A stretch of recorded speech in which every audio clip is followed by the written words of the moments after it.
இன்னைக்கு 2 தலைமுறை பிள்ளைகள் தமிழ் எழுத படிக்க தெரியாத பிள்ளைகளை உருவாக்கியிருக்காங்க. இந்தியாவில் இருக்கிற தேசிய இனங்களில், தேசிய இனம்னா மொழிவழி தேசிய இனம், தேசிய இனங்கள் தன்னுடைய சொந்த தாய்மொழி படிக்காம பட்டம் வாங்கிடலாம் அப்படின்னு இருக்கிற ஒரே ஸ்டேட் தமிழ்நாடு மட்டும்தான்.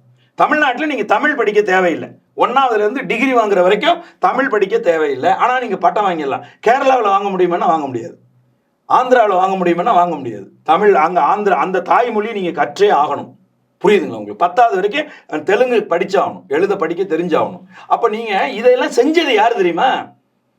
60 ஆண்டுகளுக்கு முன்னாடி இந்தி எதிர்ப்புங்கிற பேரில் நம் தமிழ் இளைஞர்கள் உடம்புல எண்ணெயை குத்திக்கிட்டு செத்து போனதுக்கு அப்புறம் அவங்க சாம்பலை அள்ளி பூசிக்கிட்டு தமிழ் வாழ்க, உடல் மண்ணுக்கு உயிர் தமிழுக்கு அப்படின்னு முழக்கம் வச்சுட்டு ஆட்சி அதிகாரத்துக்கு வந்த இந்த திராவிட சிந்தனையாளர்கள் தான் இங்கே சட்டம் இயற்ற இடத்துலையும் அவங்க தான் இருக்காங்க, இயற்றிய சட்டத்தை நடைமுறைப்படுத்துகிற இடத்துலையும் அவங்க தான் இருக்காங்க.